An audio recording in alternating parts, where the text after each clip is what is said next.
अब दो कोशिश है इस देश के अंदर में। सबसे पहली प्रायोरिटी ये है इस देश को हिंदू राष्ट्र बनाना। दूसरी सबसे बड़ी ये है सुप्रीम कोर्ट का आदेश है कि यकसा सिविल कोड नाफिज होना चाहिए। यकसा सिविल कोड का मतलब क्या है आप लोग बहुत से लोग नहीं समझे होंगे, क्योंकि आप लोग तो चूंकि हिंदी भी थोड़ा कम समझते हैं, लेकिन मैं बता दे रहा हूँ यकसा सिविल कोड का मतलब ये है कि सबके लिए एक बराबर कानून, सबके लिए बराबर कानून तो है बराबर, लेकिन सब एक तरह का अमल करेंगे। जैसे अभी हम लोग शादी अलग अलग तरीके से करते हैं, उस वक्त में शादी जब ये कानून आ जाएगा शादी अलग अलग नहीं करेंगे, सबको एक ही तरह शादी करनी। किस तरह शादी करेंगे आप? जो कानून तय करते, सुप्रीम कोर्ट तय करते। सुप्रीम कोर्ट तो किसके हिसाब से तय करेंगे? कहेंगे कि हिंदू ज्यादा है, 80% है, हिंदुओं के मुताबिक सारे लोगों को शादी करनी चाहिए। यकसा civil code, uniform civil code का ये मतलब। इबादत कैसे करेंगे? सब एक तरह की इबादत करेंगे। लो यानी जो मजहब की आजादी है वो एक तरह का नारा लगाए, इसके ऊपर कोई बात नहीं करे। ये पॉसिबल ही नहीं। अमेरिका नहीं कर पाए, जापान, चाइना, चीन नहीं कर पाए। चीन तो धर्म के झमेले में फंसते ही नहीं। चाइना के अंदर कोई धर्म नहीं, वहां अपने उनके दिमाग, उनका अकल, उनकी अकल जो वो उनका धर्म है। वो कहते हैं कि धर्म हमारा अकल है। वो किसी धर्म, कम्युनिज्म जिसको बोलते हैं, वो कोई धर्म ही नहीं। इस चक्कर से ही पाक है। वो अपने आप को समझते हैं इस चक्कर से पाक। यकसा सिविल कोड इज इम्पॉसिबल। कैसे हो सकता है? कोई दुआ मांगता, अल्लाह को मांगता तो दुआ करता है ऐसे, अब कोई ऐसे करता है, कोई अलग अलग तरीके से करता है। तो अब आप किसको कहेंगे कि भारत के अंदर मुस्लिम को या हिंदू को या क्रिश्चियन को या जैन को अलग अलग तरीके पर आते हैं, कैसे एक प्लेटफॉर्म पर खड़ा करेंगे? हिंदू भाई कहेगा कि हम तो वो मंत्र पढ़ेंगे अग्नि को देवता मान करके हम निकाह पढ़ते, अपनी शादी करते। मुसलमान कहेगा नहीं जी हमारा तो काजी साहब आएगा। क्रिश्चियन कहेगा कि नहीं जी हमारे तो आएंगे गुरुजी, वो हमारे राहिब आएंगे वो पढ़ाएंगे, हमारे फादर आएंगे वो पढ़ाएंगे, और इनके गुरु आ जाएंगे सिखों के। नहीं जी हमारा गुरुद्वारे में ही होगा। तो ये तो झगड़ा बड़ा वबाल लंबा चला जाएगा।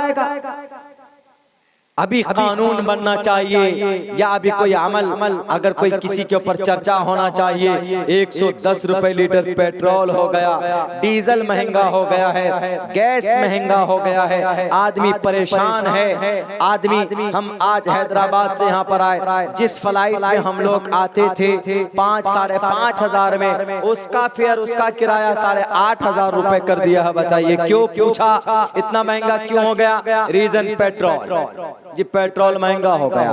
किस पे? गरीबों पे। इनके ऊपर बात नहीं, बात किस पर? यकसा सिविल कोड, हिंदू राष्ट्र। एक बात याद रखिए, शराबियों, दज्जाल के चेलों, एसी रूम में बैठकर अगर ये सपना है कि हम हिंदू राष्ट्र बनाएंगे, इम्पॉसिबल। क्रिश्चियन राष्ट्र नहीं बना पाए अमेरिका को, इसराइल को क्रिश्चियन यहूदी राष्ट्र नहीं बना पाए यहूदी। क्यों? वो जानते हैं कि धर्म एक ऐसा जहर है कि अगर जहां पर भी ये आ जाए, जिन लोगों को धर्म की बीमारी लग जाए, यानी उसके ऊपर तशद्दुद पने पे उतर आए कि नहीं हम ही सही हैं। अगर कोई मुसलमान ये कहता है कि जमीन पर हम मुसलमान हैं, अल्लाह की ये जमीन है, हम ही रहेंगे, किसी को रहने का हक नहीं है, किसी को जीने नहीं देंगे, इसलिए पूरी दुनिया को इस्लामिस्तान बन जाना चाहिए, मुसलमानिस्तान बन जाना चाहिए, तो ये गलत है। इस्लाम इसकी इजाजत नहीं देता। ईमान लाना, अल्लाह को एक मानना, हिदायत ये अल्लाह तबारक व तआला के तरफ से। इन्नका ला तहदी मन अहबब्त वलाकिन्नल्लाह यहदी मन यशा।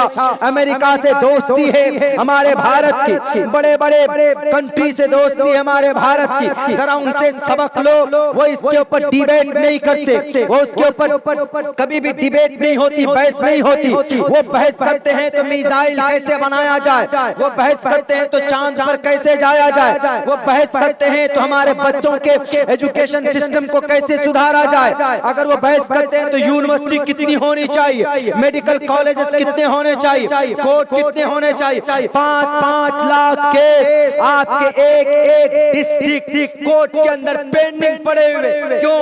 वकील वो जज नहीं, जज के ऊपर कोई कॉलेज, कोई सिलेबस, कोई निजाम नहीं जनाब। किसके ऊपर पैसा खर्चा हो रहा है? करोड़ों रुपए इलेक्शन के ऊपर पैसा खर्चा होता, लाखों अरबों डॉलर उन अपने खुदाओं को दे दिया जाता। इसके ऊपर मेहनत करो, हिंदू राष्ट्र के ऊपर मेहनत करने या इस देश को अंगारों में डालने के ऊपर मेहनत करने से ज्यादा बेहतर होगा कि आप इस देश की यूनिटी को बनाने के लिए पैसा खर्चा करें। ब्रिटेन का आया वहां का प्रेसिडेंट तो जनाब वो गुजरात के सड़कों के ऊपर दीवार लगा दी, नकली वो पोस्टर लगा दिया। क्यों? गरीबी दिख न जाए। शर्म करो ऐसी हरकत करते हुए। वहां के सड़कों पर जाओ, बैठकर खाना खा सकते हो। कुछ सड़कों के कुछ इलाके शहर तो ऐसे हैं कि आप पैर रखेंगे तो पैर फिसलेगा, इतने शानदार सफाई क्लीन है उनके मुल्कों और शहरों के अंदर। हमारे देश में क्यों नहीं,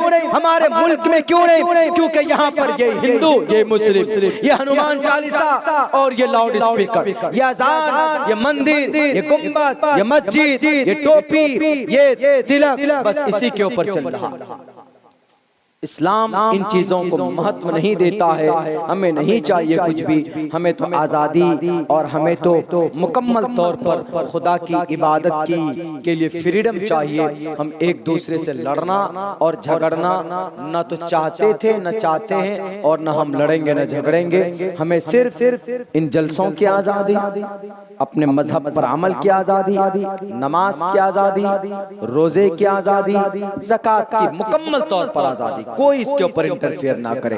मेरे भाइयों, चूंकि रमजान से पहले तक तो प्रोग्राम बहुत मुस्तकिल होते थे, मेरी आवाज भी चूंकि इतनी साथ नहीं दे रही, अब यहाँ से लगा हूँ प्रोग्राम में। और अगर कोई वक्ता है आपका तो उनको भी बुला लीजिए। बस आखिर में मैं यही कहूँगा कि मेरे मुसलमानों, जो निज़ाम अल्लाह तबारक व तआला ने अल्लाह के नबी अलैहिस्सलाम की सूरत में उनके जरिए से हम लोगों को दिया है, इससे बेहतर निजाम, इससे बेहतर कानून, इससे बेहतर निजाम दुनिया में किसी के पास नहीं। यकसा सिविल कोड बनाना चाहते हैं तो हम कहेंगे कि यकसा सिविल कोड बनाइए, इस्लाम के मुताबिक बना दीजिए। इस्लाम के मुताबिक बना दीजिएगा तो इंशाअल्लाह तबारक व तआला कहीं पर कोई जुल्म ज़्यादती नहीं होगी। क्यों? क्योंकि इसके अंदर किसी पर जुल्म करने का आदेश नहीं। इसके ऊपर इस इस्लाम के प्लेटफॉर्म पे आ जाने के बाद पड़ोसी की जिम्मेदारी ली जाती है कि एक पड़ोसी को आप आंख नहीं दिखा सकते, पड़ोसी कोई भी हो। अल्लाह के नबी अलैहिस्सलाम एक दूसरी हदीस में फरमाते हैं, हक़्क़ुल मुस्लिमी अलल मुस्लिमी खम्सुन, इत्तिबाउल जनाइज, इयादतुल मरीज व तशमियतुल आतिश। अल्लाह के नबी अलैहिस्सलाम फरमाते हैं कि अगर मुसलमान है, एक मुसलमान का दूसरे मुसलमान पर 5 हुकूक है। लेकिन मुफस्सिरीन ने यह कहा है कि सिर्फ मुसलमानों के लिए नहीं है, औरों के लिए। क्या है? इयादतुल मरीज। अभी पहले भी बयान हुआ कि अगर कोई बीमार पड़ जाए, हिंदू हो कि मुस्लिम हो, उनकी इयादत कीजिए। इयादत करने जाते हैं तो उनको हिम्मत होती, और जब इयादत करने जाते हैं तो एक दुआ पढ़िए।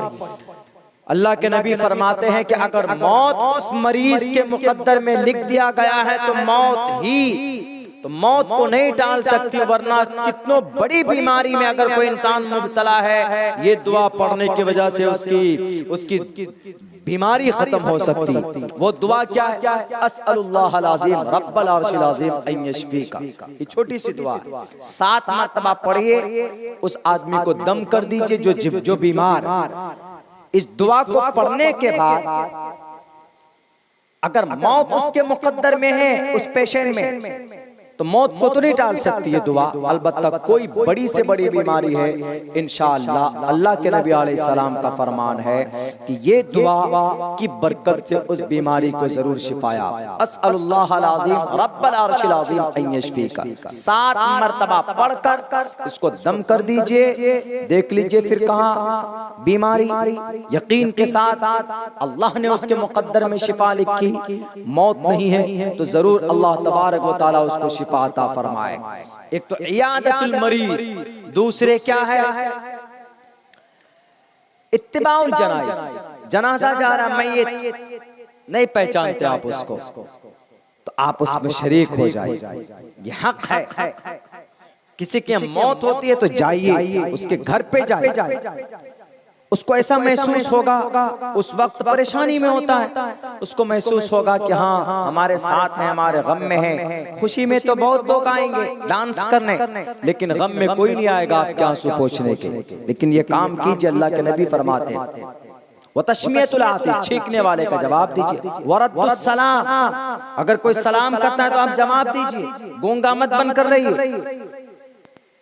वो इजाबत दावा, दावत को कबूल कीजिए। कोई दावत देता है ये नहीं कि गरीब आदमी दावत, दावत को कबूल कीजिए। अच्छा दावत कबूल करना, हाँ आपकी दावत कबूल है, जाना बहुत जरूरी नहीं है, लेकिन जाइए, जाते हैं। ये 4-5 काम करने के हमदर्दी होती है, मोहब्बत बढ़ती है, आपस में इत्तिहाद बढ़ता है। अगर आपके पड़ोस में कोई भी हो, मुसलमान ना हो, गैर मुस्लिम है, तो आप उनके यहाँ भी ये सब काम कर सकते। अगर वो दावत दे, आपको मालूम है कि भाई रोजी रोटी पाक पवित्र है, तो आप उसके घर पर जाइए, आप उनको अपने यहाँ बुलाइए, उनको कुछ खिलाइए, हमदर्दी बढ़ेगी। हिम्मतनगर गुजरात पहुंचे, जिस इलाके में दंगा हुआ था सन 2002 में, हमने उनसे जब पूछा था, उन्होंने कहा कि मौलाना अगर यहाँ के हिंदू भाई अगर नहीं होते तो हम लोगों का ये मकान घर नहीं बचता, हम लोग नहीं बचते। हमने कहा आप लोग कैसे बचे? बोला यहाँ के लोकल हमारे जो हिंदू भाई, उन्होंने अपने घरों के किचन में, टॉयलेट में, बाथरूम में, फ्रिज में डाल डाल कर, घुसा घुसा कर, छुपा छुपा कर हम लोगों को बचाया। क्यों? क्योंकि हमारे उनमें कोई बीच में कोई भेदभाव, कोई दुश्मनी नहीं थी। इससे ये फायदा होगा। तो अल्लाह के नबी का कोई भी फार्मूला कभी रिजेक्ट नहीं होता, कभी फेलियर नहीं होता। शर्त यह है कि उस पर अमल किया जाए शिद्दत के साथ। अल्लाह से दुआ करता हूँ कि अल्लाह तबारक व तआला कहने सुनने से ज्यादा अमल की तौफीक अता फरमाए। बहुत बहुत शुक्रिया, जज़ाकल्लाह। अस्सलामु अलैकुम व रहमतुल्लाहि।